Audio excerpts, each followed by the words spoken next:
Welcome sa munting YouTube channel natin guys. Please support my videos. Like, comment and subscribe lang po mga idolo. Maraming salamat po. Story Present, Myriad World Inventory Box. Kabanata 801. Hindi nagtagal, bumalik muli si Kai Tian sa pribadong silid. Kalmado pa rin ang ekspresyon ng mukha niya. Gayunpaman, kung pagmamasdan ng mabuti, makikita nila na may kaunting kaba sa kanyang mukha. Kung tutuusin, ito ang unang beses niyang gumawa ng ganoong bagay. Young Master Kai, babalik ka kaagad. Handa na ba ang pera? Nakita ng leader ng mga gangster na nakabalik na si Kai Tian at mabilis na nagtanong.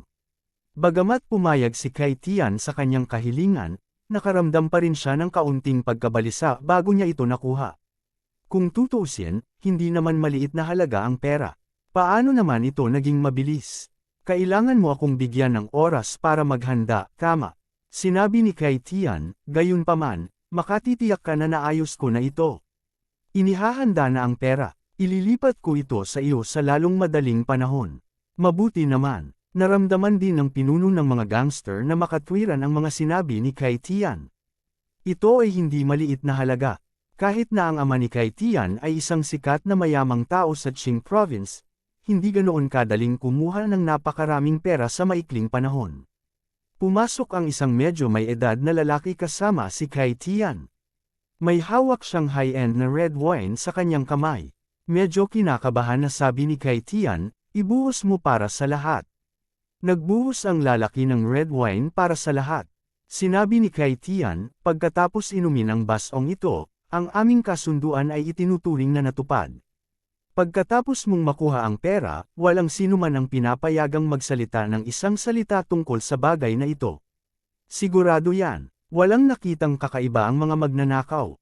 Sa halip, matako nilang nilagok ang alak sa kanilang mga tasa. Para sa kanila, kung hindi dahil sa pagkakataong ito, hindi sila makakainom ng ganoon kasarap na alak sa buong buhay nila. Ang matandang Yu ay orihinal na walang mood na uminom ng alak na ito. Ngunit nang makita niya si Kai Tian na nakatitig sa kanya, kailangan niyang inumin ito. Kailangang sabihin na talagang masarap ang lasa ng alak na ito. Maging si Old Yu, na madalas pumunta sa mga high-end club, ay nadama na ang lasa ng alak na ito ay napakasarap. Nang makitang naubos na ng lahat ang alak sa kanilang mga baso, mukhang kinakabahan at gumaan si Kai Tian. Pagkatapos noon, tahimik niyang ibinaba ang baso at naghanap ng topic na pag-uusapan ang iba. Ang iba ay wala pa ring napansing kakaiba. Napakaganda ng kapaligiran sa piging. Ang ilang mga hooligan ay puno ng pananabik para sa magandang buhay na malapit nang dumating. Mabuti ang kalooban nila at uminom ng maraming alak. Noong una ay medyo nag-aalala si Old Yu sa relasyon nila ni Kai Tian, ngunit nang sadyang kausapin siya ni Kai Tian, na-relax ang mood niya at uminom din siya ng maraming alak. Pagkatapos kumain ay umalis na ang lahat.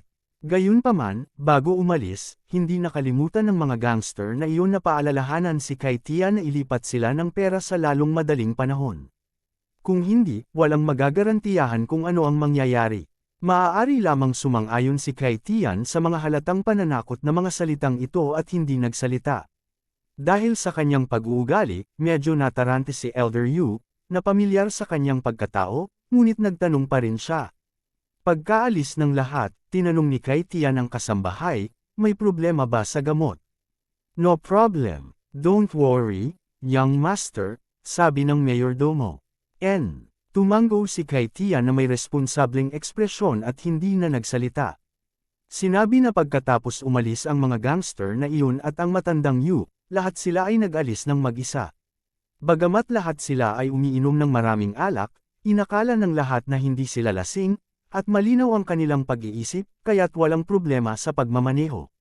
Gayunpaman, nang nasa kalagitnaan na ng kalsada ang sasakyan ng mga gangster, biglang bumilis ang takbo ng gangster na namamahala sa pagmamaneho at bumangga sa isang malaking truck sa kanyang harapan. Maayos naman ang malaking truck, ngunit nalaglag ang sasakyan ng mga gangster. Natural, walang nakaligtas sa mga tao sa loob. Ang sitwasyon ni Old Yu ay hindi mas maganda kaysa sa mga gangster na ito. Nang nasa kalagitnaan na siya ay parang biglang nabaliw ang sasakyan at bumangga sa lampara sa gilid ng kalsada. Dahil sa sobrang bilis, nawasak ang buong harapan ng sasakyan. Ang ulo ng matandang Yu sa kotse ay direktang nabali, at agad siyang huminto sa paghinga. Sa oras na ito, hindi pa rin alam ni Huang Feng kung ano ang nangyari kay Old Yu. Pagkatapos niyang samahan si Suyamo na kumain, naglakad-lakad siya at pagkatapos ay pinabalik siya. Noong una, iminungkahi ni Huang Feng na manood ng sine, ngunit tumanggi si Suyamo kahit ano pa ang sabihin niya. Namula siya at desperadong tumanggi. Malungkot lamang siyang pabolaikan ni Huang Feng. Hindi ka ba talaga pupunta sa sine? Pagdating nila sa ibaba ng bahay ni Suyamo, medyo ayaw pa ring nagtanong si Huang Feng. Hindi, sabi ni Suyamo na may pulang mukha. Okay lang kung hindi ka pumunta. Ganon din dito, nakangiting sabi ni Huang Feng. Hindi, magkikita tayo. Natural na alam ni Suyamo kung ano ang pinaplano ni Huang Feng, kaya umiling siya at tumanggi. Okay lang. Hahalikan lang kita. Lumapit si Huang Feng kay Suyamo at sinabi, halik lang. Nang makitang malapit na si Huang Feng, at limitado ang espasyo, hindi maitago ni Suyamo. Umaasa lang siya na hinalikan lang talaga siya ni Huang Feng. Oo naman. Pagkatapos magsalita ni Huang Feng, hinalikan na niya si Suyamo. Nahirapan lang si Suyamo, pagkatapos ay niyakap niya ang baywang ni Huang Feng gamit ang dalawang kamay at nakipagtulungan. Naghalikan lang si Huang Feng, ngunit hindi niya sinabi kung gaano katagal ang halik na ito, kaya naghalikan ang dalawa hanggat gusto nila sa kotse. Hindi man lang nila namalayan na may papalapit na pala sa labas ng sasakyan. Knock, knock, knock. Kinatok ang bintana ng sasakyan mula sa labas. Ang tunog na ito ay gumising din kay Suyamo na nalalasing sa lamang ni Huang Feng. Itinulak niya si Huang Feng palayo sa takot at inayos ang kanyang mga damit na medyo magulo dahil kay Huang Feng.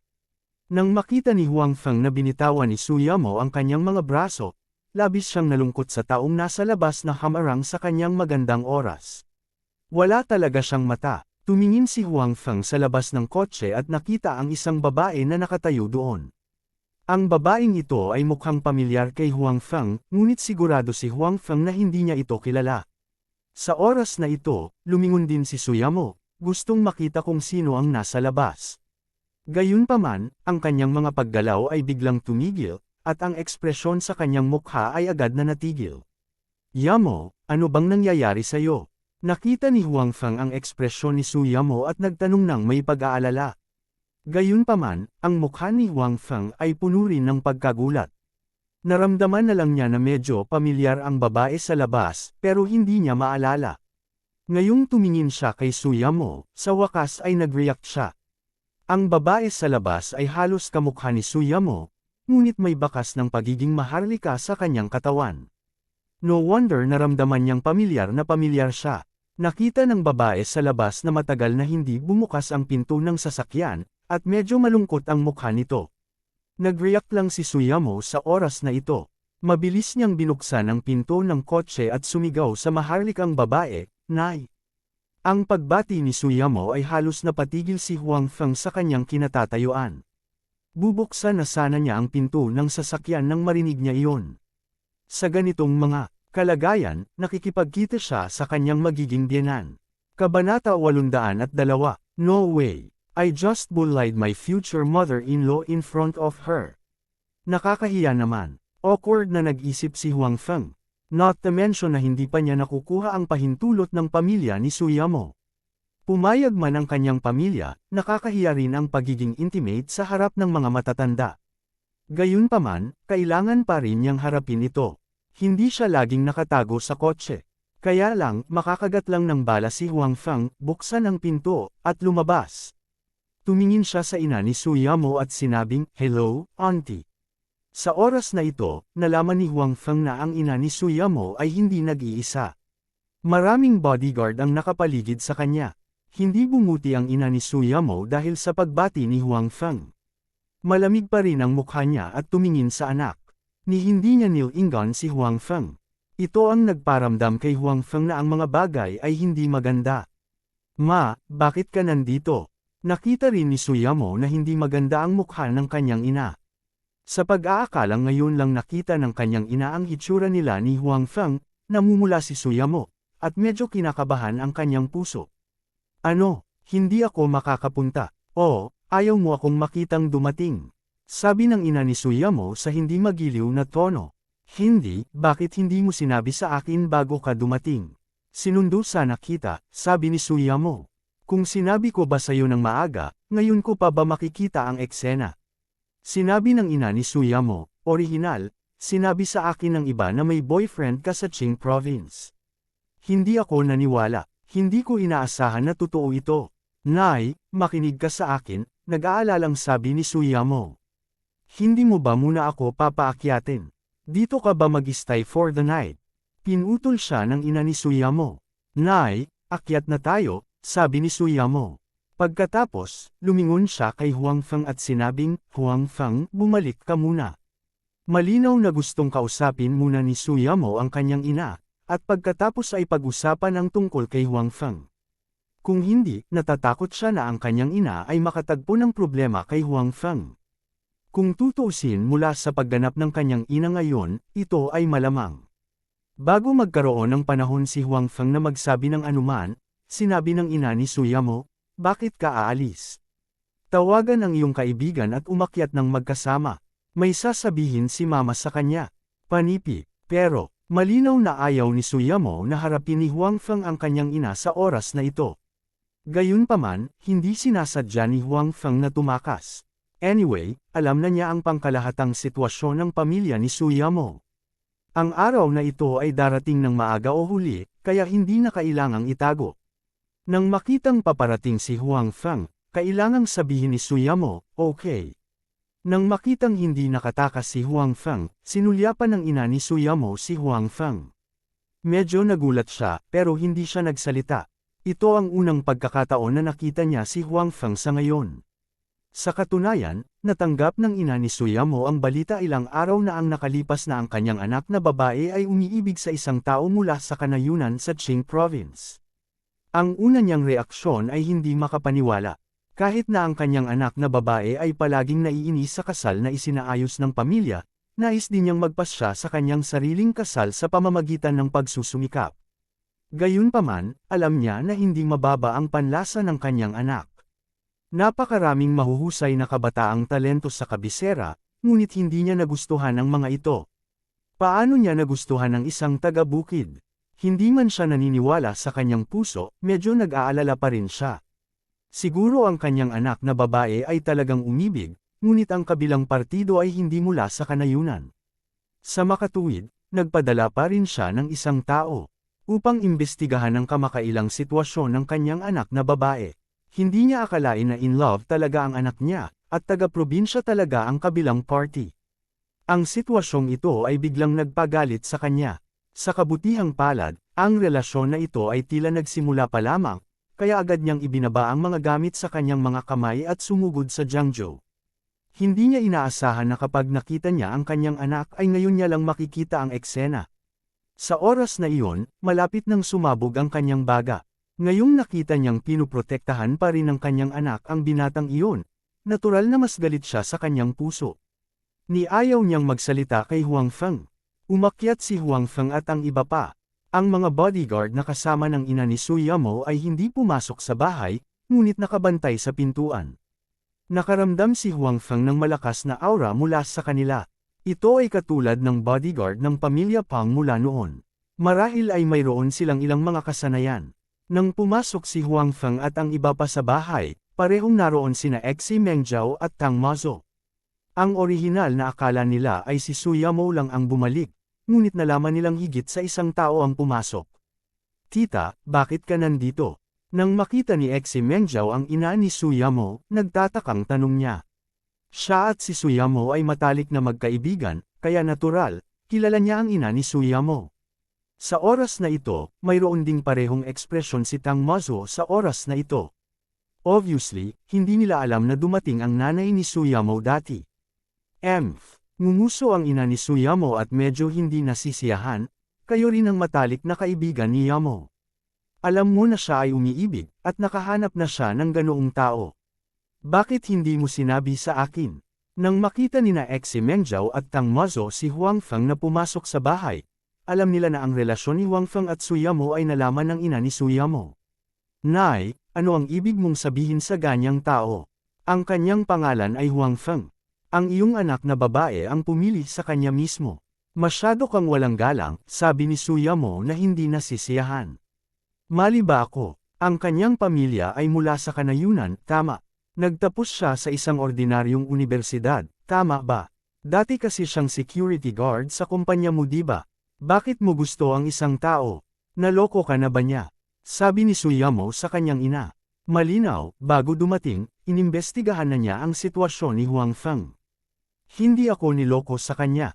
I like him, sabi ni Suyamo. Tulad niya, huwag kalimutan ang iyong pagkakakilanlan.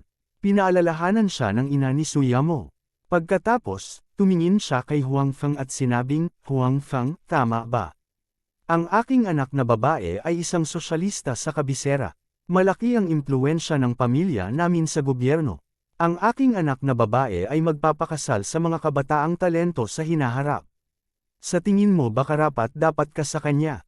Kung gusto mo siya, dapat isipin mo siya at hayaan siyang mamuhay ng magandang buhay sa halip na magdusa kasama ka. Panipi, may gustong sabihin si Suyamo, ngunit pinigilan siya ni Huang Feng. Pagkatapos, tumingin siya sa ina ni Suyamo at sinabing, Tita, ikaw ang nanay ni Suyamo, kaya nirerespeto kita. Gayunpaman, sa tingin ko ay hindi tama ang sinabi mo ngayon. Ako ay mula sa kanayunan, kaya sa palagay ko ay walang mali doon. Sa palagay ko ay hindi ako karapat-dapat para kay Suyamo. Sa halip, kung talagang iniisip mo ang kanyang pinili, dapat mong igalang si Suyamo. Igalang ang kanyang pinili. Ngayong kinukulam mo na siya, hahayaan ko na ba siyang mapunta sa maling landas? Nginisyon ng ina ni Suyamo. Kabanata 803, Magkaibang landas. Paano mo malalaman na ito ay isang divergent na landas? Tanong ni Huang Feng, ayaw niyang madaig. Auntie, si Huang Feng ay napakabuting tao. Siya rin ay ambisyoso at handang magtrabaho ng husto. Sa oras na ito, si Tang Mazo, na nanunood sa gilid, ay hindi napigil ang magsalita. Bagamat ang ina ni Suyamo ang minamaliit si Huang Feng, tila nakita ni Tang Mazo ang anino ng kanyang sariling ina. Kung si Huang Feng ang kanyang nobyo at nalaman ng kanyang pamilya, malamang na ganoon din ang magiging reaksyon ng kanyang pamilya. Malinaw na ayaw ni Tang Mazo na mababa ang tingin kay Huang Feng, maging ang ina ni Suyamo o ang kanyang sariling pamilya. Kahit na alam niya na walang epekto ang paglaban, kinailangan ni Tang Mazo na sabihin ang kanyang iniisip. Tama po, tita. Mabuting tao po talaga si Huang Feng. Napakabait din po niya kay Sister Yamo. Sinabi rin ni Exi Mengjiao. Bagamat karaniwang gusto niyang punahin si Huang Feng, sa oras na ito, kapag oras na para magsalita para kay Huang Feng, tutulungan pa rin niya si Huang Feng. Gayunpaman, hindi binago ng kanilang mga salita ang isip ng ina ni Suyamo. Tumingin siya kay Huang Feng at nakangising sinabi, mabuting tao. May ambisyon na mapabuti. Kaya ano, maraming tao ang ganito. Ilan sa kanila ang maaaring magtagumpay sa huli. Hindi ako papayag na ipakasal ang anak ko sa ganoong tao. Panipi, Nay, sa huli, hindi ba gusto mo na lang akong pakasalan sa mga young master na iyon sa kabisera? Dahil ang pagpapakasal sa kanila ay maaaring magdulot ng tulong sa pamilya, di ba? Sabi ni Suyamo na may blankong ekspresyon. Anong masama kung pakasalan mo sila? Hindi mo na kailangang mag-alala tungkol sa pagkain at inumin sa hinaharap. Hindi ba't mas mabuti pa kaysa makisama sa batang nayon na ito? Sinabi ng ina ni Suyamo, bukod dito, huwag kalimutan na miyembro ka rin ng pamilyang Su.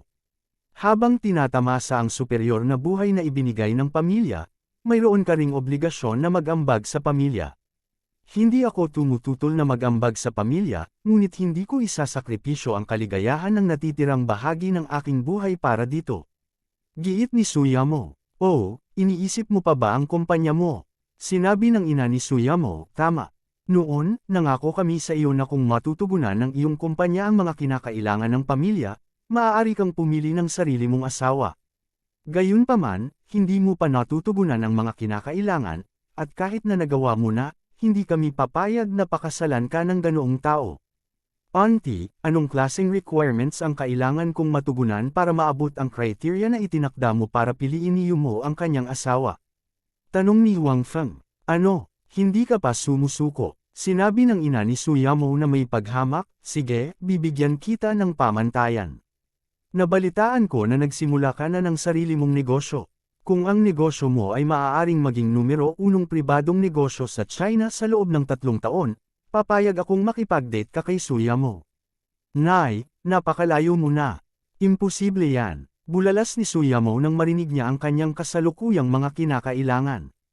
Kahit na ang CEO ng numero 1 grupo ng pribadong negosyo ay hindi makakamit ang layuning ito sa loob ng 3 taon, lalo pa si Huang Feng na walang gaanong background. Kahit na magsimula siyang muli sa simula, hindi niya makakamit ang layuning ito.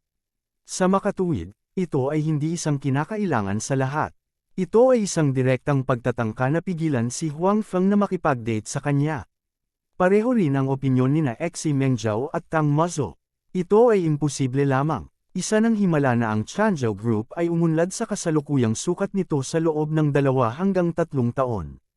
Imposibleng maging numero 1 pribadong negosyo sa loob ng 3 taon.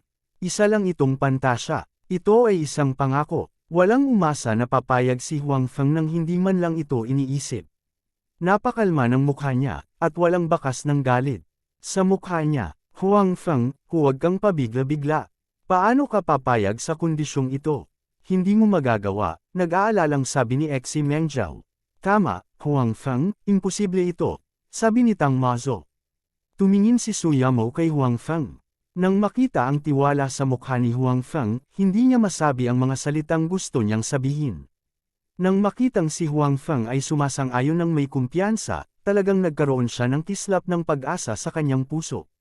Marahil ay talagang magagawa ito ni Huang Feng, kahit na ito ay halos imposible. May iba pa ba akong ideya? Tumingin si Huang Feng kina Xi Mengzhou at Tang Mazo.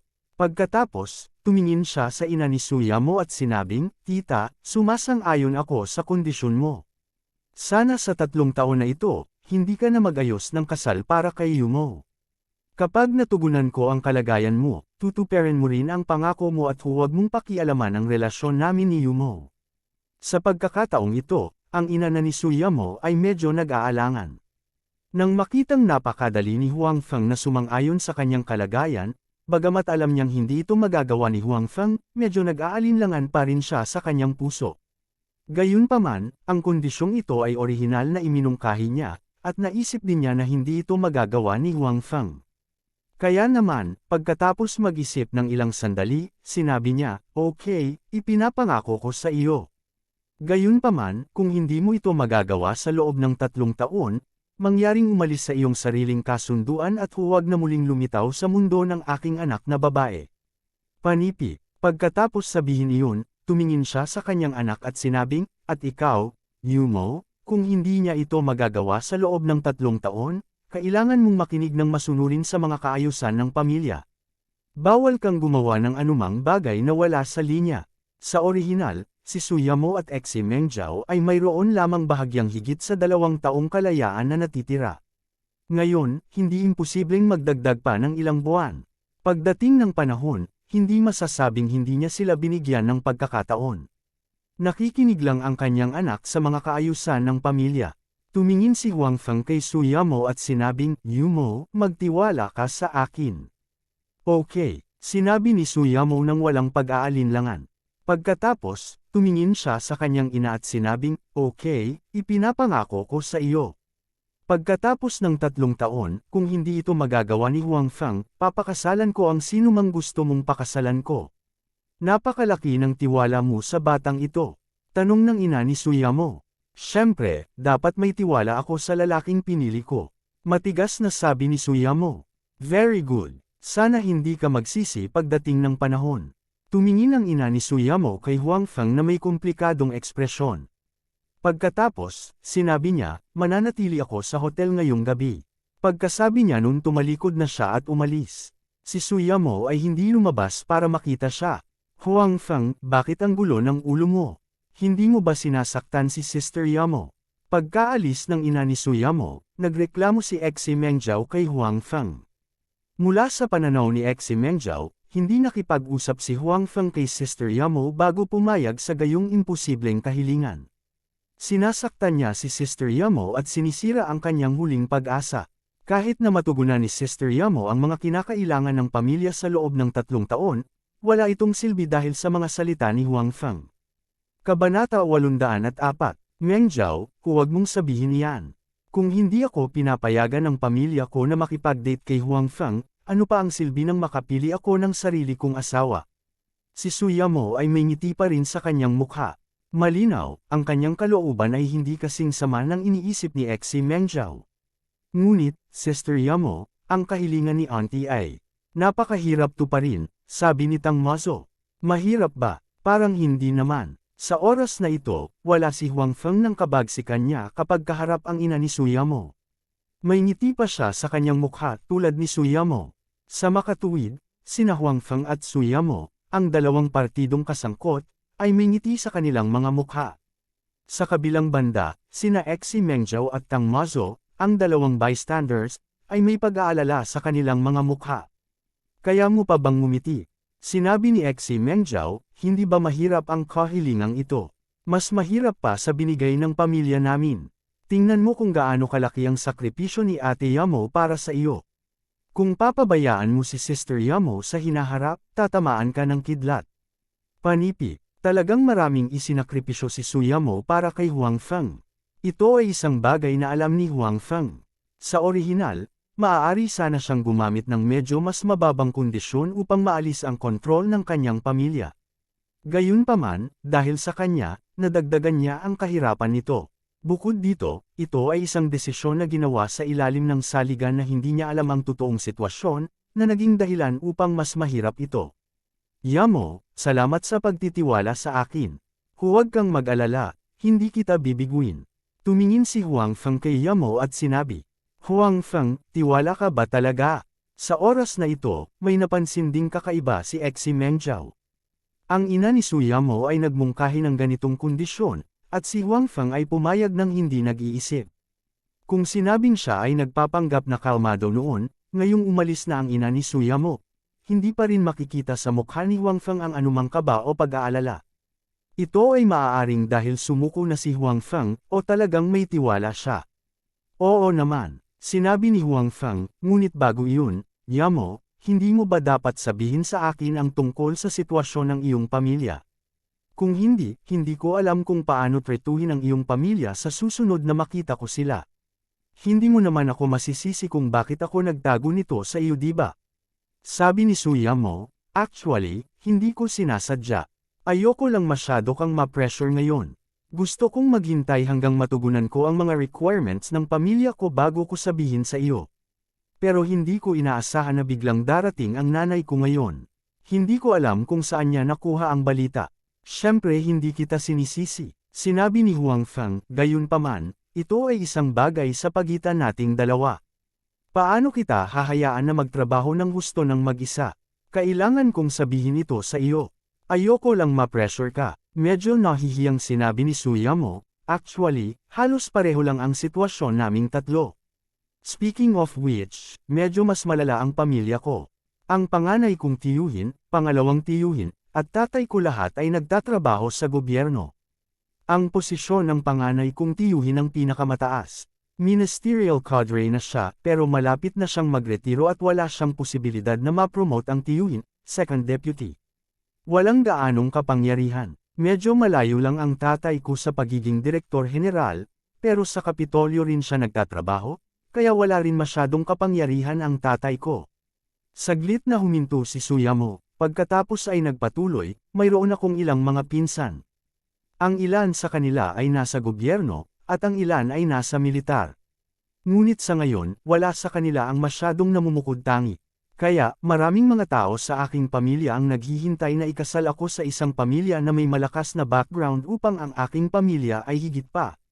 Pagkatapos, tumingin siya kina Exi Meng Zhao at Tang Mazo at sinabing, bagaman ang kanilang mga pamilya ay mas mahusay kaysa sa akin, halatang halata na ang kanilang mga iniisip ay kapareho ng sa akin. Kung ganoon, wala namang pakialam ang pamilya mo sa nararamdaman mo.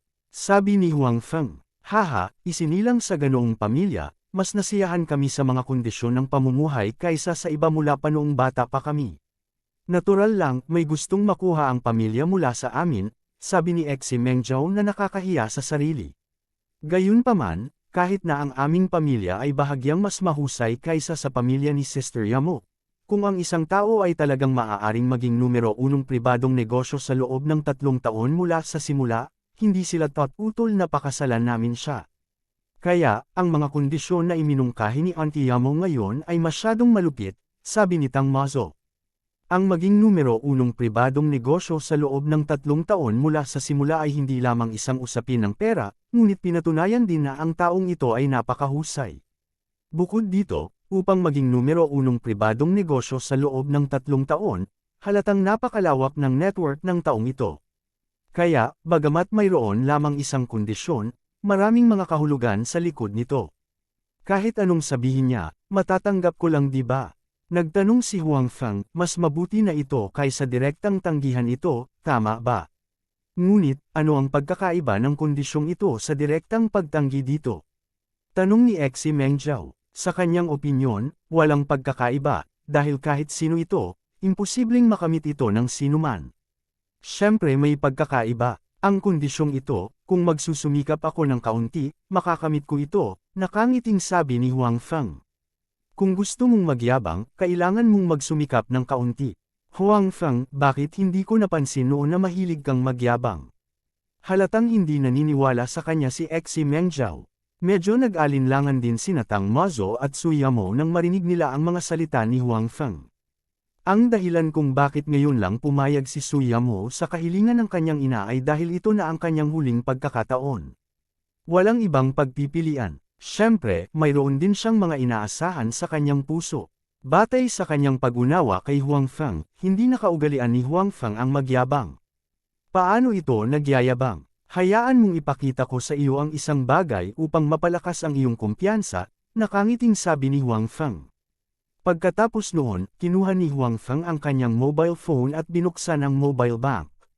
Nang maglipat siya ng pera kay Su Yamo kaninang hapon, naipagpalit na niya ang 200 milyong yuan at inilagay ito sa bangko. Nang makita ang deposito sa mobile bank ni Huang Feng, natigilan si Su Yamo at ang dalawa pa. Pinunasan pa ni Xi Mengjiao ang kanyang mga mata ng labis. Matapos kumpirmahin na hindi siya nakakita ng mali, tumingin siya kay Huang Feng na tulala at nagtanong, Huang Feng, nagnakawan ka ng bangko. Direktang binaliwala ni Huang Feng ang mga salita ni Xi Mengjiao at binawi ang kanyang mobile phone. Pagkatapos, tumingin siya sa tatlo at sinabing, paano na? May konting tiwala ka na ba sa akin ngayon? Panipi. Ang mga salita ni Huang Feng ay biglang nagpasaya kay Su Yamo. Dati, naramdaman din niya na halos imposibleng makamit ni Huang Feng ang kondisyong iminungkahi ng kanyang ina. Gayunpaman, ngayong nakita niyang napakaraming deposito ni Huang Feng, bigla niyang naramdaman na ang dating walang pag-asa na sitwasyon ay tila bumuti. Kabanata 805, 200 milyon. Nakita ni Su Yamo at ng dalawa pa na si Huang Feng ay may halos 200 milyon na ipon. Hindi nagtagal, dumating si Huang Feng sa kanilang kumpanya bilang security guard sa halagang ilang libong yuan bawat buwan. Sa ganoong kaikling panahon, si Huang Feng ay talagang may 200 milyon na ipon. Hindi nakakagulat na sinabi ni Xi Mengjiao na nagpunta si Huang Feng upang magnakaw ng isang bangko. Huang Feng, saan ka? Nakakuha ng napakaraming pera, 200 milyon, nakita na ito ni Su Yamo at ng dalawa pa. Gayunpaman, ito ay isang astronomical figure para sa mga ordinaryong tao. At ang dating sitwasyon ni Huang Feng, alam na alam ni Su Yamo. Pumunta pa siya sa inuupahan niyang bahay. Ang gayong Huang Feng ay talagang makakakuha ng napakaraming pera sa napakaikling panahon. Kahit na pinagkatiwalaan siya ni Su Yamo, sa oras na ito, medyo nalilito siya tungkol sa pinagmulan ng pera ni Huang Feng. Parehong tumingin sina Xi Mengjiao at Tang Mazo kay Huang Feng na may pagtataka sa mukha. Obviously, gusto nilang malaman ang sagot mula sa kanya. Well, hindi ko masabi pansamantala. Humingi ng tawad si Huang Feng kay Su Yamo at sinabing, pero, Yamo, huwag kang mag-alala. Gaya ng ipinangako ko sa iyo noon, talagang walang problema sa pinagmumula ng perang ito. Kailangan ko lang maghintay ng tamang oras para sabihin sa iyo. Tungkol sa storage box, hindi naisip ni Huang Feng kung paano sasabihin kay Su Yamo. Hindi naman sa wala siyang tiwala sa kanya, ngunit ito ay masyadong hindi kapanipaniwala. Bukod dito, naroon si Xi Mengjiao, Ang malaking bibig, sa eksena. Sino ang nakakaalam kung ikakalat niya ang balita sa lahat ng dako pagkatapos malaman ang tungkol sa storage box? Sa oras na iyon, tiyak na mahihirapan siya. Well, naniniwala ako sa iyo. Kapag naramdaman mong ito na ang tamang oras, pwede mo nang sabihin sa akin. Hindi pinili ni Suyamo na pilitin si Huang Feng tulad ng ginawa niya noon. Kalimutan mo na kung ayaw mong sabihin. Bakit ba napaka-misteryoso mo? Sa kabilang banda, hindi nasisiyahan si Xie Mengjiao na hindi masatisfy ni Huang Feng ang kanyang curiosity. Gayunpaman, dahil hindi nagtanong si Suyamo, mas hindi siya kwalipikadong magtanong. Gayunpaman, Huang Feng, hindi imposibleng kumita ka ng napakaraming pera sa maikling panahon at gawing numero 1 pribadong negosyo sa bansa sa loob ng 3 taon, masayang sabi ni Tang Mazo. Masayang-masaya rin sina Suyamo at Xie Mengjiao. Ang kanilang mga alalahanin mula noon ay nabawasan ng malaki. Ang dahilan kung bakit ipinakita ni Huang Feng ang kanyang ipon sa kanilang tatlo ay para mawala ang mga pagdududa sa kanilang mga puso. Ngayon ay tila hindi masama ang epekto. Sige, gabi na. Dapat aalis na ako. Magpahinga na rin kayo ng maaga. Nang makita na silang tatlo ay nakahinga ng maluwag, tumayo si Huang Feng at naghanda na umalis. Ipapaalis kita, sabi ni Suyamo. Hindi na kailangan. Dapat kang magpahinga ng maaga, sabi ni Huang Feng.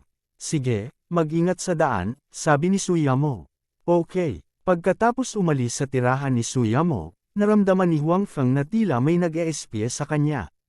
Tumingin siya sa paligid at nakita niya ang isa sa mga bodyguard sa paligid ng ina ni Suyamo. Ang bodyguard ay tila walang intensyon na magtago, kaya madaling matuklasan siya ni Huang Feng. Matapos makitang lumabas si Huang Feng, umalis din ang bodyguard. Mukhang walang tiwala sa akin ang nanay ni Yamo at natatakot ako na dito ako magpapalipas ng gabi, nakangiting sabi ni Huang Feng sa sarili. Pagkaalis ni Huang Feng, hindi agad nagpahinga si Suyamo at ang dalawa pa. Umupo silang tatlo sa sala, ngunit ang paksa ng talakayan ay tungkol pa rin kay Huang Feng. Ate Yamo, ano sa tingin mo ang pagkakakilanlan ni Huang Feng? Bakit pakiramdam ko hindi siya simple? Sabi ni Xie Mengjiao. Anong espesyal sa kanya? Sabi ni Suyamo. Sa tingin mo, paano siya, isang taong nakatira sa isang inuupahang bahay at nagtrabaho bilang isang security guard, ay maaaring kumita ng ganoong kalaking pera sa ganoong kaikling panahon? Sabi ni Xie Mengjiao. Iyon ay dahil si Huang Feng ay may kakayahan at maaaring kumita ng pera, sabi ni Tang Mazo. Nakangitiring tumanggo si Su. Yamo, hindi mo ba siya pinaghihinalaan? Sabi ni Xie Mengjiao. Hindi, sabay na sabi ni Suyamo at Tang Mazo. I'm really speechless. You really trust him? Walang imik na sabi ni Xie Mengjiao. Habang nag-uusap si Suyamo at ang dalawa pa, sa isang courtyard house sa Beijing, mayroon ding 2 tao na nag-uusap. Gayunpaman, ang kapaligiran sa pagitan nila ay hindi masyadong maganda.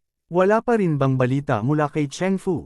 Sabi ng isang nasa katanghaliang gulang na lalaki na kamukha ni Pang Cheng Fu na may marangal na tono. Hindi pa. Tumawag ako pero nakapatay ang phone niya. Hindi man lang nagre-reply sa mga messages ko. I'm so worried, sabi ng mukhang mayamang babae na may pag-aalalang mukha. What's there to worry about? Baka nakikipaglokohan siya sa mga masasamang kaibigan niya. Kasalanan mo ang lahat. Inispoil mo siya simula bata pa siya. Hindi ba ilang araw din kayong nawala ng contact sa kanya noong nasa Beijing tayo? Sabi ng middle-aged na lalaki. Ako lang ba ang naninira sa kanya? Bakit hindi mo siya i-spoil? Malungkot na sabi ng magandang ginang. Bagamat nangyari na ang ganoong sitwasyon, bakit parang hindi ako mapakali sa pagkakataong ito? Masyado kang nag-iisip. Huwag kang mag-alala. Maglaro ka lang ng ilang araw. Kapag tapos na siya, magre-reply siya sa mga messages mo, the middle-aged man said. Ang mag-asawang nasa katanghaliang gulang ay ang mga magulang ni Pang Cheng Fu. Nawalan sila ng kontak ni Pang Cheng Fu sa nakalipas na 2 araw dahil nangyari na ang ganitong sitwasyon noon.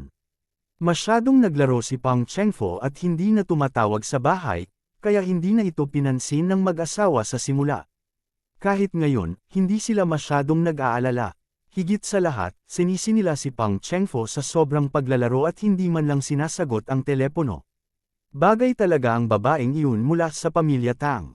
Ayaw niyang manatili sa kabisera at nagpumilit na pumunta sa Qing Province. Pinasunod pa niya si Chengfu sa kanya. Si Chengfu ay talagang infatuated sa kanya, sabi ng magandang babae. Hindi pa nag-aasawa ang babae mula sa pamilyang Tang. Huwag masyadong magsalita, hindi makakabuti kung malalaman ito ng pamilya Tang. It's not a big deal. Their family originally intended to marry our family, so it's basically inevitable, casual na sabi ng magandang ginang. But I heard that the girl has always been very wild and likes to play outside. I don't know if she'll change after she gets married. Hindi gaanong magaling ang anak mo kaysa sa iba. Huwag kang mag-alala. Kapag nagpakasal na sila, magiging maayos ang ugali nila. Ibinaba ng nasa katanghali ang gulang na lalaki ang dyaryo sa kanyang kamay at mahinang sinabi.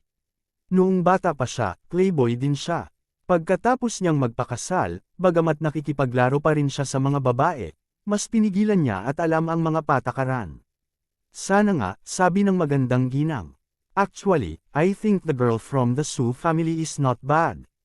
She's beautiful, bait, not wild, and capable. After niyang magpakasal, siguradong magiging mabuting asawa siya. Kaya lang medyo masama ang background ng family niya. Huwag mong isipin ang babae mula sa pamilyang Su. Marami siyang tumitingin sa kanya. Kung sa tingin mo ay mabuti siya, hindi magiging masama ang paningin ng ibang tao. Maraming beses na nagbago ang threshold ng pamilyang Su sa nakalipas na 2 taon. Marami sa mga darating ay hindi mas masama kaysa sa aming pamilya, sabi ng ama ni Pang Chengfu. Kabanata 806, si Su Yamo ay medyo sikat sa bilog ng mga socialite sa kabisera. Kahit na ang background ng kanyang pamilya ay hindi ang pinakamahusay, siya ay isa sa mga pinakanamumukod-tanging tao sa lahat ng aspeto. Sa makatuwid, sa nakalipas na 2 taon, ang mga taong pumunta sa pamilyang Su upang mag-alok ng kasal ay nasira na ang hangganan ng kanyang pamilya. Ang pamilya Su ay hindi masyadong nababalisa. Ang isang dahilan ay dahil sa naunang kasunduan kay Su Yamo. Ang isa pang dahilan ay dahil sikat na sikat si Su Yamo. Hindi sila nag-aalala na ang kanilang anak na babae ay hindi makapag-asawa. Ngayong napakaraming tao ang nagmumungkahi ng kasal, kailangan din nilang maingat na suriin at suriin. Sa makatuwid, nagkaroon din si Su Yamo ng isang panahon ng libreng oras. Gayunpaman, sa pagkakalantad ng usapin sa pagitan niya at ni Huang Feng, ang kanyang natitirang libreng oras ay unti-unting bumababa. Nang bumalik si Huang Feng sa kanyang tirahan, nakatanggap siya ng masamang balita mula kay Tianjun. Ano, yung mga gangster patay na lahat? Paano sila namatay? Gulat na tanong ni Huang Feng. Bagamat may kutob siya na may malinang biglang imbitahan ni Kai Tian ang mga taong ito para kumain, hindi siya sigurado. Bukod dito, inimbitahan siya ni Su Yamo, kaya hindi siya pumunta sa clubhouse ni Kai Tian. Noong una ay wala siyang masyadong pakialam, ngunit hindi niya inaasahan na may mangyayari talaga. Aksidente sa sasakyan. Sinabi ni Tianjun, maaaring kailanganin mong tanungin ang pulis para sa mga detalye. Alam ni Tianjun na may magandang relasyon si Huang Feng sa pinuno ng Jiangzhou City Police Department, at tiyak na mas propessional ang investigasyon ng pulisya kaysa sa kanila. Sige, iimbestigahan ko ang bagay na ito bukas. Sinabi ni Huang Feng, nga pala, paano ang espada na sinabi ko sa iyo noong nakaraan? Kamusta? Ngayon, ang hitsura ng ina ni Su Yamo ay nagparamdam kay Huang Feng ng isang pakiramdam ng krisis. Bagamat napakalma niya sa harap ni Su Yamo at ng 2 pang babae, naramdaman pa rin niya ang pagkaapurahan sa kanyang puso. Upang matugunan ang mga kondisyon ng ina ni Su Yamo, ang unang bagay na kailangan niya ay pera. Sa sapat na pera lamang niya mas mapaunlad ang kumpanya. Gayunpaman, ang pera lamang ay hindi sapat. Ang pera ay hindi nangangahulugan na maaari niyang paunlarin ang kumpanya. Kailangan din niya ng magagandang proyekto, koneksyon, makatwirang operasyon, at iba pa. Wala sa mga ito ay dispensable. Si Huang Feng ay nagbigay din ng higit na pansin sa iba pang mga space-time sa oras na ito. Ang mga lugar na iyon ay ang kanyang mga backline. Ang pera at magagandang proyekto na kailangan niya ay maaaring makuha mula doon. Para sa modernong lipunan, ang mga lugar na iyon ay hindi pa natutuklasang mga kayamanan. Bagamat maaaring manatili si Huang Feng sa mga lugar na iyon ng ilang sandali, ang kanyang pangunawa ay limitado. Halimbawa, sa mundo ng espada at mahika na kakaalis lang niya, nasa Red Moon Empire pa siya at hindi pa nakakapunta sa ibang bansa. Bukod dito, hindi pa niya ganap na ginalugad ang Fog Forest. Noong nagpunta siya upang hanapin ang Saint Purple Fruit noong nakaraan, isang bahagi lang nito ang kanyang na-explore. Sa kontinenteng iyon, ang Fog Forest ay isa lamang sa 10 ipinagbabawal na lugar. Mayroong ilang iba pang mga mapanganib na lugar, at ang mataas na panganib ay kadalasang nangangahulugan ng mataas na pagbabalik. Sa makatuwid, umaasa pa rin si Huang Feng na ganap na tuklasin ang mga lugar na iyon. Gayunpaman, magiging napakahirap para kay Huang Feng na bumalik sa mga dimensyong iyon, dahil puno ito ng kawalan ng katiyakan. Sa ganoong mga sitwasyon, maaari lamang ay armas at paunlarin ni Huang Feng ang mga puwersang naiwan niya sa mundong iyon at hayaan silang tuklasin ang mga dimensyong iyon sa ngalan niya. Para sa mga bagay na nakuha doon ay mahirap ibalik sa realidad, nadama ni Huang Feng na ito ay pansamantala lamang. Maaaring may iba pang mga paraan upang maibalik ang mga ito sa hinaharap. Bukod dito, kahit na hindi nila maibalik ang mga ito, napakahusay din na palitan sila ng pera. Sa makatuwid, dahil sa mga kadahilanang ito, si Huang Feng ay sabik na ngayong kumita ng mas maraming pera. Kasabay nito, nais niyang palakasin ang kanyang lakas sa ibang mga espasyo. Nakontak ko na sila. I have already placed the first batch of orders. The other party has also arranged for the production. Sabi ni Tianjun. Dahil marami ang kailangan ni Huang Feng, masasabing sila ang malaking customer ng kabilang partido. Napakagalang ng kabilang partido at inayos din ang produksyon sa lalong madaling panahon. Bilasan mo, okay lang gumastos pa. Sabi ni Huang Feng, ang mga bagay na ito ay hahanapin ng mga kalakal sa ibang espasyo-oras. Gaano man karaming pera ang ginastos dito, maaari itong bawiin ni Huang Feng sa ibang space-time. Naiintindihan ko, sagot ni Tianjun. Kasabay nito, naunawaan din niya na talagang kailangan ni Huang Feng ang mga bagay na ito. Si Huang Feng ay talagang nagmamadali. Nasa kamay pa rin niya ang mga production materials ng mga sasakyan. Ang bagay na iyon ay maaaring kumita ng pera, ngunit ito ay isang malaking pagkain ng pera sa maagang yugto. Sa makatuwid, dapat kumita ng mas maraming pera si Huang Feng sa lalong madaling panahon upang simulan ang proyektong ito. Pagkatapos ibaba ang tawag ni Tianjun, binuksan ni Huang Feng ang sarili niyang storage box. Nakasalalay sa storage box na ito kung maaari siyang mamuhay ng masaya sa hinaharap. Ngayon, ang storage box ay muling nagdala ng isang bagay kay Huang Feng, isang night vision device. Si Huang Feng ay mayroon ding night vision device sa kanyang kamay. Ito ay inaplayan ni Bai Xiaoro. Ang bagay na ito ay lubhang kapaki-pakinabang sa gabi. Ang pangitain ni Huang Feng ay higit na mas mahusay kaysa sa mga ordinaryong tao dahil sa paglilinang. Gayunpaman, sa nakapalibot na madilim na kapaligiran, wala siyang magandang paraan. Hindi siya masyadong makakita. Ang pagtuklas ng panganib ay kadalasang umaasa sa kanyang sariling pandama. Gayunpaman, sa night vision device, iba ito. Ito ay magiging mas maginhawa para kay Huang Feng. Gayunpaman, ang night vision device na ibinigay ni Bai Xiaoro ay hindi nakuha sa storage box, kaya walang paraan si Huang Feng para dalhin ito sa ibang mga espasyo. Ngayong nakakuha na siya ng night vision device sa storage box, hindi na kailangang mag-alala si Huang Feng tungkol sa kanyang paningin sa gabi sa ibang mga espasyo. Bukod dito, nalaman ni Huang Feng na ang night vision device na ito ay mas mahusay kaysa sa ibinigay sa kanya ni Bai Xiaoro. Dahil sa National Security Agency, maganda na ang night vision device, ngunit ilang daang metro lang ang nakikita nito. Hindi na ito makikita pa. Tungkol naman sa night vision device na nasa kamay ni Huang Feng, nang subukan niya ito sa balkonahe, nalaman niyang nakakakita siya ng hindi bababa sa 2 kilometro. At the same time, hindi niya alam kung paano ginawa itong night vision device. Ito ay talagang may function ng isang teleskopyo. Kahit na nakikita ni Huang Feng ang mga bagay sa malayo, napakalinaw niyang nakikita. Kitang-kita niya na sa isang gusali sa di kalayuan, isang dilag ang nagpapalit ng damit at nakalimutan niyang isara ang mga kurtina. Siyempre, baka isipin ng kabilang partido na nasa mataas na palapag iyon, at walang mga gusali sa paligid. Ito ay talagang isang mabuting tao. Nasiyahan si Huang Feng at inilagay ang night vision device sa storage ring. Sa mga nakalipas na araw, sa katunayan, nakakuha din siya ng ilang bagay ng paminsan-minsan sa pamamagitan ng storage box, ngunit lahat sila ay maliliit na bagay. Walang nakakagulat sa kanya. Ang tanging bagay na medyo kapaki-pakinabang ay maaaring nakakuha siya muli ng baril. Bukod dito, ito ay isang machine gun na may mga bala. Pagkatapos ng lahat, ang mga baril ay maaaring gumanap ng isang mahusay na papel sa maraming mga espasyo. Kabanata 807. Kinaumagahan, tinawagan ni Huang Feng si Bureau Chief Wang ng Municipal Bureau, na gustong malaman ng detalyado ang tungkol sa aksidente sa sasakyan kahapon. Nagtatanong tungkol sa car accident kahapon. Nagtataka si Bureau Chief Wang kung bakit ito itatanong ni Huang Feng. Ang mga taong iyon ay halatang walang kinalaman kay Huang Feng. Gayunpaman, dahil nagtanong si Huang Feng, hindi niya ito intensyon na itago. The 5 people in the car all died on the spot.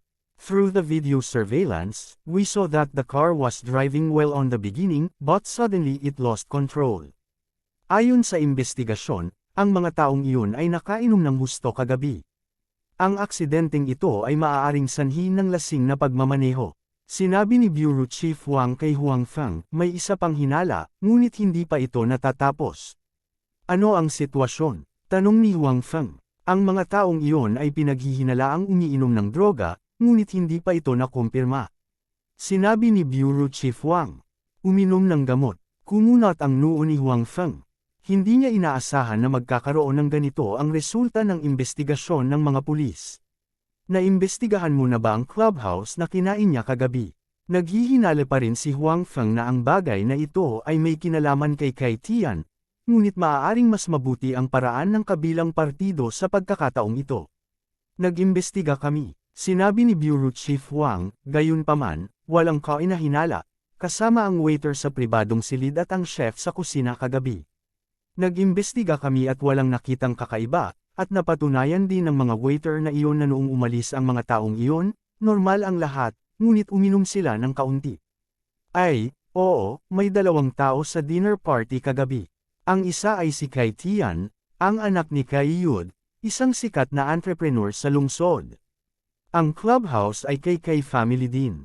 Dagdag pa ni Bureau Chief Wang. Siyempre, hindi nagulat si Huang Feng sa paglahok ni Kai Tian. Gayunpaman, ang mga salita ni Bureau Chief Wang ay malinaw na hindi natapos. Ano naman yung isa? May isa pang apelyido na Yu, ang pamilya niya ay nagpapatakbo rin ng isang kumpanya. Nagkataon na itong apelyido na si Yu ay naaksidente din kagabi. Parang nawalan din ng kontrol ang sasakyan at tumama sa poste ng ilaw ng kalsada sa gilid ng kalsada. He died on the spot. Nagpatuloy si Bureau Chief Wang. Patay din, sabi ni Huang Feng. Natural na kilala niya si Old Yu. Sinusundan niya noon si Tung Zian at tinuruan siya ng leksyon. Matapos mawala ng kapangyarihan ang pamilya Tong, sinundan niya si Kai Tian. Naroon din siya nang bugbugin si Pang Chengfo ng gabing iyon. Gayunpaman, hindi inaasahan ni Huang Feng na nasa hapunan siya kagabi. Alam lang ni Tian Jun ang sitwasyon ng mga gangster, pero hindi niya alam na kasali din pala si Old Yu. At saka, namatay talaga siya. 2 magkatulad na aksidente sa sasakyan ang nangyari halos magkasabay. Hindi naniniwala si Huang Feng na ito ay isang pagkakataon. Chief, sa tingin mo ba magkaugnay ang 2 aksidenteng ito? Tanong ni Huang Feng. Contact. Sa ngayon, walang ebidensya na magpapatunay na ang 2 aksidente sa sasakyan ay magkaugnay. Sa karamihan, ang magkabilang partido ay sabay na kumakain at umiinom ng maraming alak. Maaaring nawala ng kontrol ang taong ito sa kanyang sasakyan dahil sa pagmamaneho ng lasing at naaksidente. Sinabi ni Bureau Chief Wang. Hindi niya alam na may kinalaman si Pang Chengfo dito, ngunit ayon sa kasalukuyang investigasyon, ang pagkamatay ni Old Yu at ng mga gangster na iyon ay mas malamang na dahil sa kanilang sariling mga dahilan. Gayunpaman, ang binatang iyon na may apelyidong Yu ay mukhang gumagamit din ng droga. May kung ano sa kanyang katawan na maaaring mag-hallucinate ng mga tao. Sinabi ni Bureau Chief Wang. Meron din siya. Sinabi ni Huang Feng, kung gayon, hindi pinaghihinalaan ni Bureau Chief Wang si Kai Tian. Alam mo, lahat sila ay sabay na kumain. Pagkatapos kumain, ang mga taong iyon ay naaksidente. Siya ay napakahinala pa rin. I have some doubts. But there is no evidence to prove that this matter is related to him, so after he finished recording his statement, we let him go. Sinabi ni Bureau Chief Wang. Alam ni Huang Feng na dahil sa pagkakakilanlan ni Kai Tian, hindi nang ahas si Bureau Chief Wang na gumawa ng anuman kay Kai Tian ng walang tiyak na ebidensya. Ito ay lubos na nauunawaan. Pagkatapos magpasalamat kay Bureau Chief Wang, ibinaba ni Huang Feng ang telepono. Mas alam niya ang Bureau Chief Wang, kaya mas sigurado siya ngayon na ang bagay na ito ay may kaugnayan kay Kai Tian. I didn't expect that guy to be so ruthless. Hindi pa nga nag-iimbestiga ang pamilya Pang at pinatay na niya sila. Sabi ni Huang Feng sa kanyang sarili. Medyo naguluhan din si Huang Feng kung bakit hanggang ngayon ay hindi pa kumikilos ang pamilya Pang. Hindi kaya wala silang pakialam sa buhay ni Pang Chengfu. Iyon ay malinaw na imposible. Kahit anong mangyari, miyembro pa rin ng pamilya Pang si Pang Chengfu. Anuman ang mangyari, tiyak na kailangan nilang imbestigahan kung namatay siya nang hindi alam kung bakit. Hindi kaya nila alam ang pagkamatay ni Pang Chengfu. Ito ay posible. Pagkatapos ng lahat, si Pang Chengfu ay halos isang nawawalang tao ngayon. Bukod dito, walang nagkusa na tumawag ng pulis, kaya kahit ang mga pulis ay hindi alam ang bagay na ito. Ang tanging nakakaalam tungkol sa bagay na ito ay si Kai Tian. Umaasa si Kai Tian na hindi malalaman ng pamilya Pang ang tungkol sa usapin ni Pang Chengfu. Naturally, mas imposible para sa kanya na sabihin ang anumang bagay tungkol sa bagay na ito. Matapos hilingin ni Huang Feng kay Tian Jun na ipagpatuloy ang panunood kay Kai Tian, pansamantala niyang isinantabi ang bagay na ito. Originally, nagkaroon siya ng conflict kay Pang Chengfu. Si Kai Tian ay vanguard lamang ni Pang Chengfu. Ngayong patay na si Pang Chengfu, kung hindi dumating si Kai Tian para maghanap ng problema sa kanya, ayaw ni Huang Feng na mag-aksaya ng maraming oras sa ganoong tao. Sa oras na iyon, maaari rin siyang kumita ng mas maraming pera. Nang magmaneho si Huang Feng papunta sa winery, abalang eksena pa rin iyon. Kasabay nito, maraming mga supplier ang dumating upang kunin ang mga kalakal. Ito ay dahil ang Immortal Wine ni Huang Feng, maliban sa ilang ibinebenta sa Su Province, ay ibinente sa Qing Province, lalo na sa Jiangzhou. Sa makatuwid, hindi napakahirap para sa mga taong ito na dumating upang kunin ang mga paninda. Kai, anong sabi ng pulis? Pinaghihinalaan ba nila ako? Sa villa ng pamilya Kai, hindi lumabas si Kai Tian para maglokohan ngayon. Katatapos lang niyang mag-record ng statement mula sa police station at nag-alala hanggang mamatay. Kaya naman, nais niyang magtanong tungkol sa balita mula sa kanyang ama. Tiyak na mayroon silang ilang mga hinala, ngunit hindi ito isang malaking problema. Wala silang anumang direktang ebidensya. Huwag mag-alala, sinabi ni Kai Yud, at saka, kahit pinaghihinalaan kanila, makakahanap na lang tayo ng scapegoat pagdating ng panahon. Hanggat walang malaking aksidente sa panig ng pamilya Pang, magiging maayos ang bagay na ito. Si Kai Yud ay natural na may sariling network, kaya ang balita ay lubos na alam. Mabuti naman, nakahinga ng maluwag na sabi ni Kai Tian. Dapat kang manatili sa bahay sa panahong ito. Huwag pumunta kahit saan upang maiwasan ang anumang aksidente. Halatang nag-aalala si Kai Yud sa magulo niyang anak. Sa makatuwid, hindi niya papayagan si Kai Tian na lumabas sa panahong ito. Bagamat hindi masaya si Kai Tian, alam niyang pinakamabuting manatili sa bahay sa ganitong oras, kaya nag-aatubili siyang sinabi, okay. Kabanata 808, Kumusta ang biyahe mo sa Qing Province sa oras na ito? Ano ang sitwasyon niya mo? Panipi, sa isang bahay sa kabisera, ang ina ni Suyamo, nakababalik lang mula sa Qing Province, ay nag-iimpake ng kanyang mga gamit.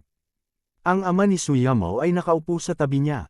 Labis siyang nag-aalala sa sitwasyon ng kanyang anak, ngunit hindi siya makakasama sa Qing Province dahil may iba pa siyang gagawin, kaya't humingi lamang siya ng tulong sa kanyang asawa. Ang ina ni Suyamo ay nakabalik mula sa Qing Province ng madaling araw at nakarating na sa capital sa hapon. Marami siyang dapat gawin, kung hindi dahil sa katotohanan na ang bagay ni Suyamo ay masyadong mahalaga, hindi siya pupunta sa Qing Province. Kapag naayos na ang usapin, bumalik siya sa kabisera. Nang marinig ang mga salita ng kanyang asawa, ang ina ni Suyamo ay nagkaroon ng komplikadong ekspresyon sa kanyang mukha. ngunit agad niyang sinabi, ang iyong anak na babae ay umiibig, at siya ay talagang mula sa kanayunan. Bakit hindi mo siya pinigilan? Tanong ng ama ni Suyamo. Bakit hindi ko ginawa? Ngunit alam mo ang iyong anak na babae. Mukha siyang masunurin, pero sa totoo lang, napakahirap magbago ng isip kapag nakapagdesisyon na siya sa isang bagay. Kahit anong sabihin ko, walang silbi, sabi ng ina ni Suyamo. Nagre-rebel siya. Hindi ko siya binigyan ng pagkakataong magpakatanga. Galit na sabi ng ama ni Suyamo. Sa totoo lang, nakita ko na rin ang batang iyon. Ang aking unang impresyon sa kanya ay medyo maganda. Kung hindi dahil sa kanyang mahirap na background ng pamilya, siya ay isang magandang kapareha para kay Yamo, sabi ng ina ni Suyamo. Kung narito sina Huang Feng at Suyamo, magugulat sila.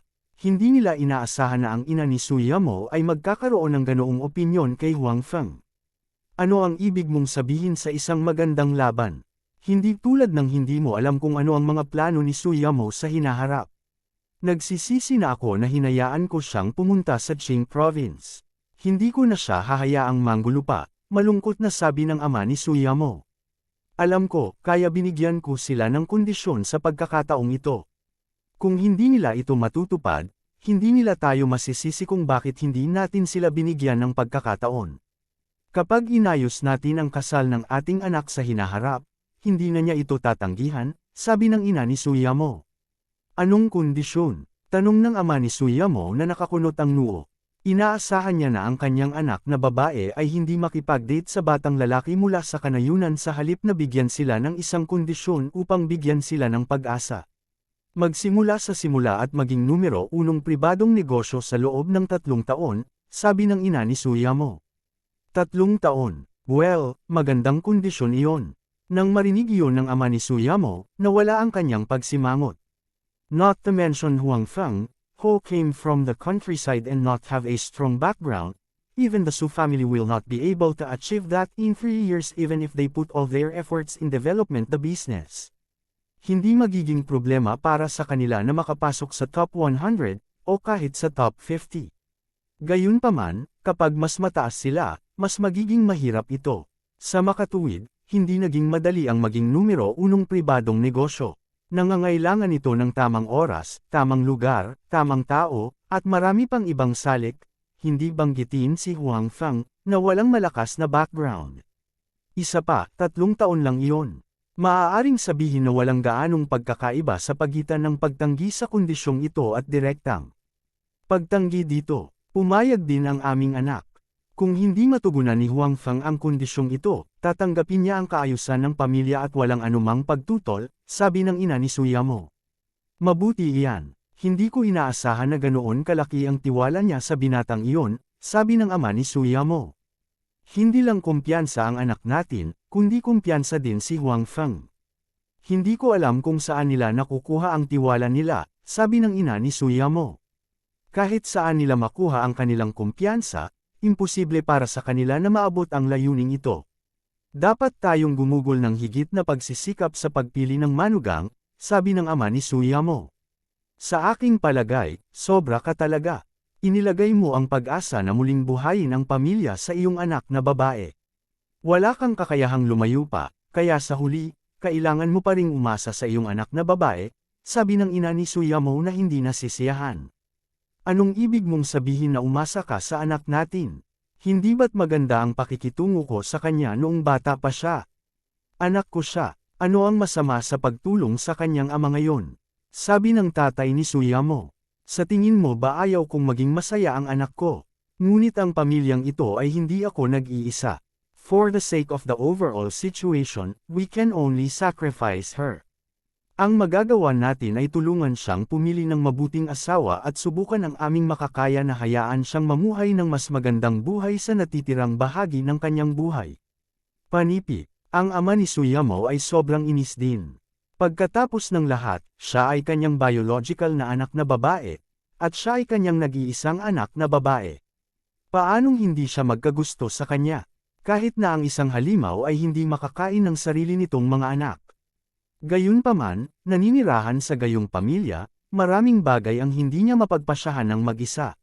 Noong nakaraan, ipinaglaban na niya ang huling pagkakataon ni Yumo na lumabas at magsimula ng negosyo, ngunit ngayon ay tila wala na itong silbi.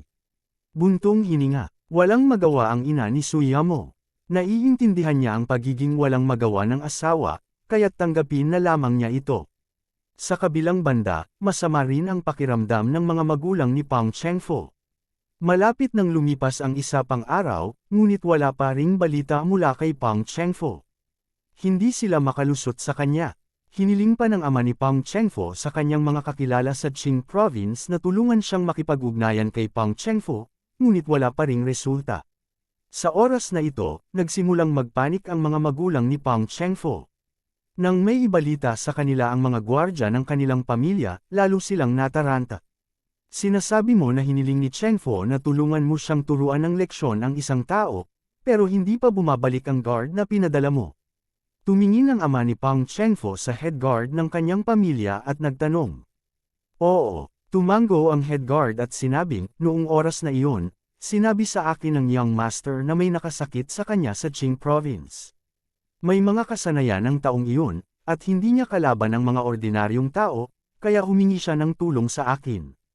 May pinadala ako. Akala ko ay simpleng bagay lang iyon, ngunit hindi pa bumabalik ang taong inayos ko, at hindi ko na rin siya maalis sa harapan niya. Sino ang taong hiniling niya sa iyo na turuan ng leksyon? Ano ang kanyang background? Tanong ng ama ni Pang Chengfo. Isang binata na nagngangalang Huang Feng. Wala siyang anumang background. Ang kanyang pamilya ay mula sa kanayunan, at siya ay nagmamay-ari ng isang pabrika. Sa tingin mo ba may kaugnayan ang pagkawala ng anak natin sa taong ito na nagngangalang Huang Feng?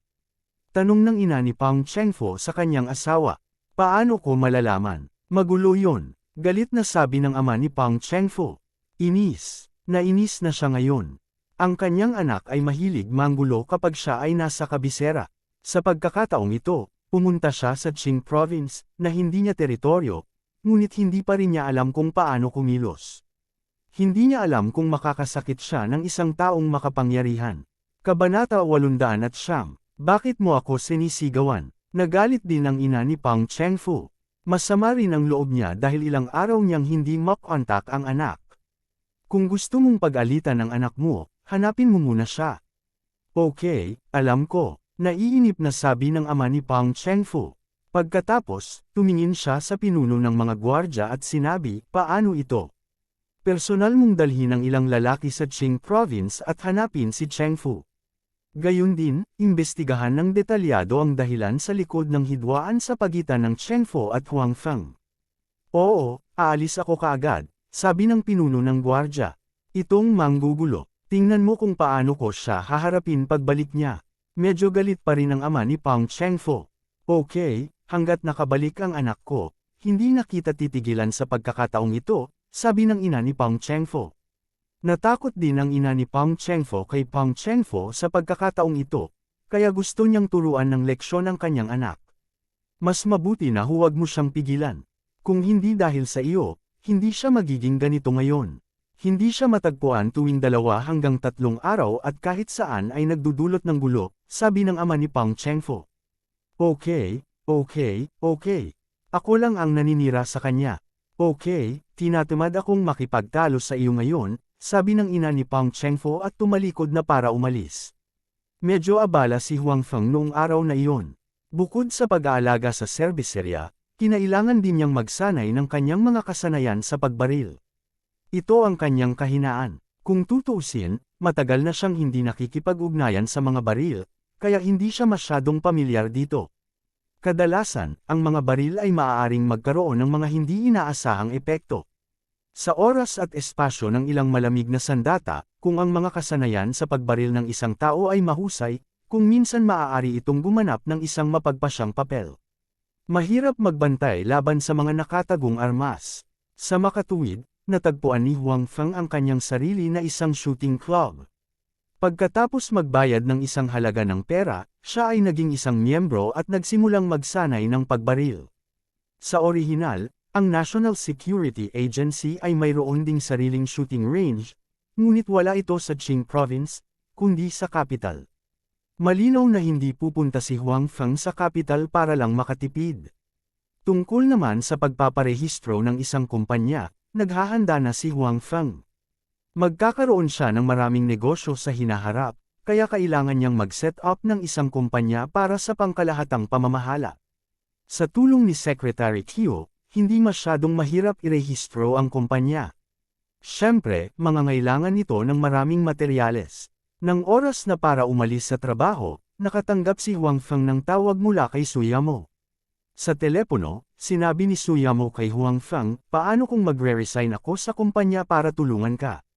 Ang mga salita ni Suyamo ay nabigla kay Huang Feng.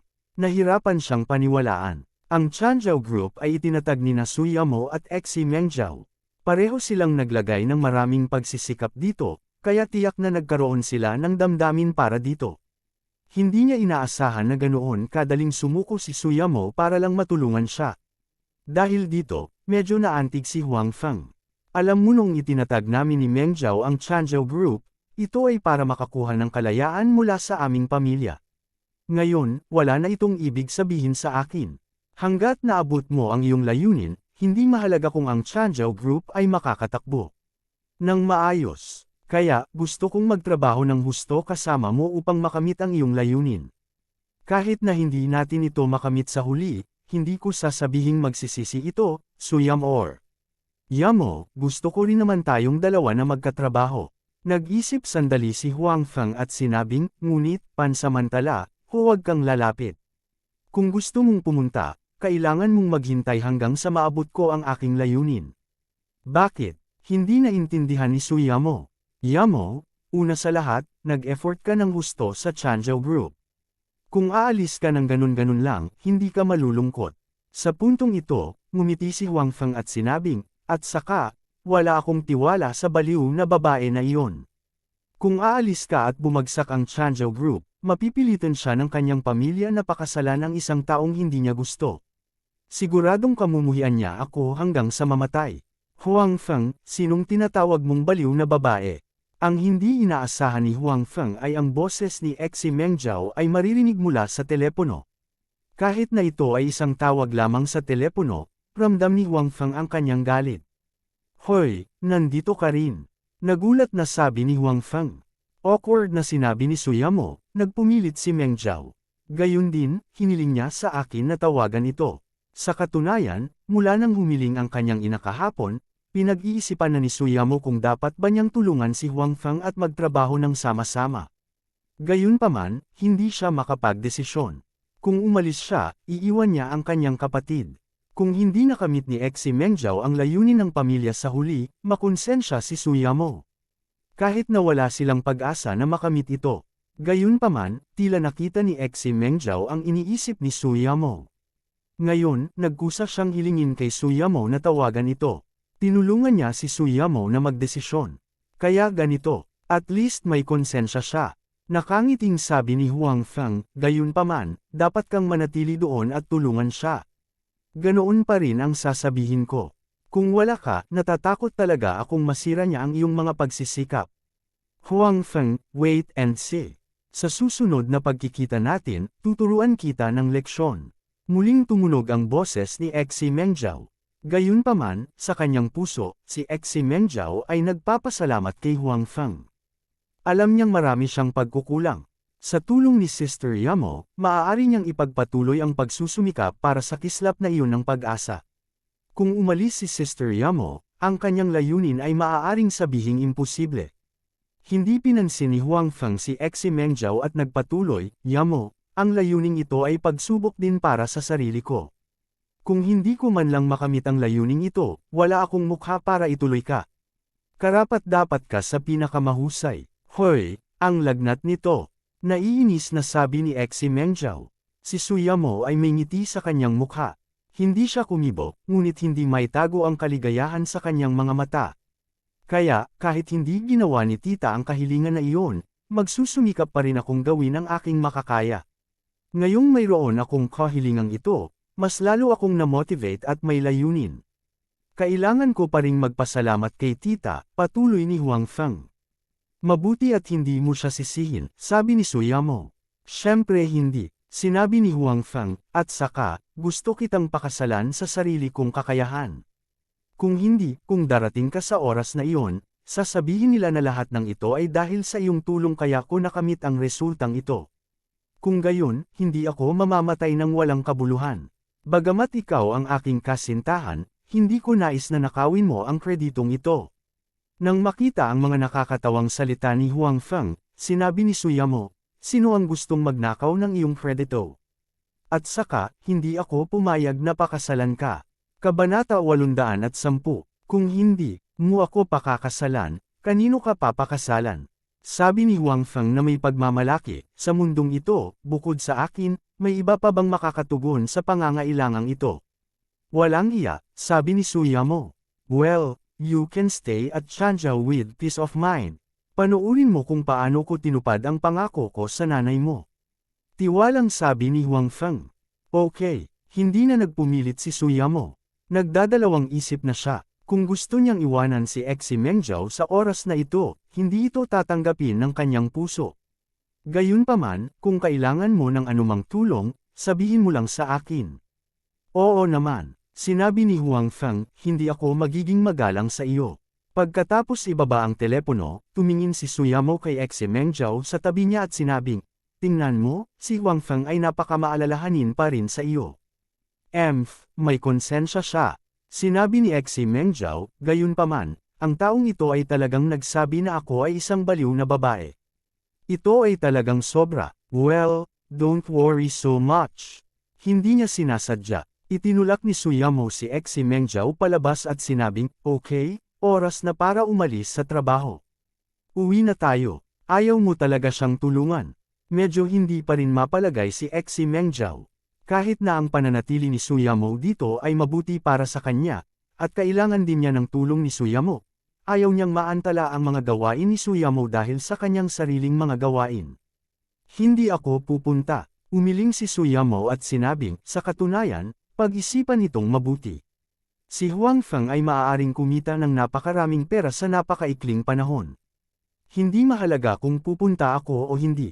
Hindi ito makakaapekto sa huling resulta. Okay, sinabi ni Xi Mengzhou, gayunpaman, nagsumikap din kami. Hindi kami maaaring maliitin ni Huang Feng. Okay, sagot ni Suyamo, ngunit iniisip pa rin niya si Huang Feng. Hindi masyadong nag-isip si Huang Feng. Sa kanyang opinyon, halatang mas kailangan ng Changzhou Group si Suyamo, at mas angkop doon si Suyamo. Kung tutusin, pamilyar na siya sa industriyang iyon at nagustuhan niya itong gawin. Tungkol naman sa kanyang sariling panig, dahil mas marami siyang negosyo sa hinaharap, hindi siya limitado sa isang industriya lamang. Bukod dito, ayaw ni Huang Feng na sirain ang pangarap ni Xi Mengzhou dahil sa kanya. Bagamat kadalasang nag-aaway silang dalawa, sa oras na ito, halatang hindi niya ito pababayaan. Kinagabihan, ang pinuno ng mga gwardya ng pamilya Pang ay nakarating na sa Jiangzhou sakay ng eroplano kasama ang ilan sa kanyang mga tauhan. Pagkababa ng eroplano, sinimulan niyang imbestigahan si Pang Chengfo ng walang pagkaantala. Sa makatuwid, si Kai Tian, na nasa bahay ay, nagmumuni-muni sa kanyang mga pagkakamali, ay nakatanggap kaagad ng tawag mula sa pinuno ng mga gwardya. Matapos malaman ang pagkakakilanlan ng kabilang partido, labis na nataranta si Kai Tian. Kung tutusin, isa lang siyang second-generation rich kid na naghihintay na mamatay. Hindi may iwasang kabahan siya pagdating sa pagpatay ng tao sa unang pagkakataon.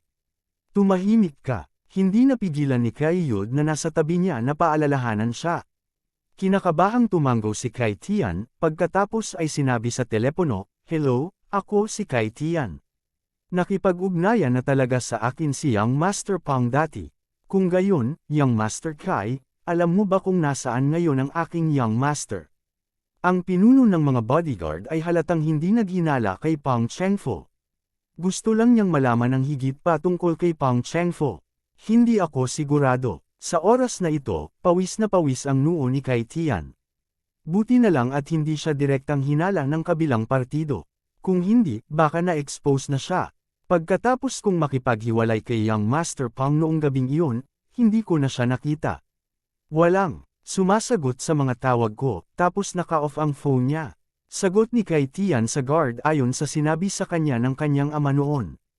Kung gayon, Young Master Kai, alam mo ba kung saan karaniwang gustong pumunta ng aking young master? Patuloy na tanong ng pinuno ng mga gwardya. I'm not too sure about that. After all, iyon ang privacy ni young Master Pang. Hindi magandang magtanong ako ng marami. Paminsan-minsan, pumupunta siya para hanapin ako, pero hindi ko alam kung saan siya pumupunta sa ibang pagkakataon, Kai Tian said. Sa oras na ito, hanggat maaari ay nais niyang mabawasan ang kanyang hinala. Well, thank you, young Master Kai. Kung may mga katanungan, tatawagan kita muli. Salamat sa iyong kooperasyon, sabi ng pinuno ng mga gwardya.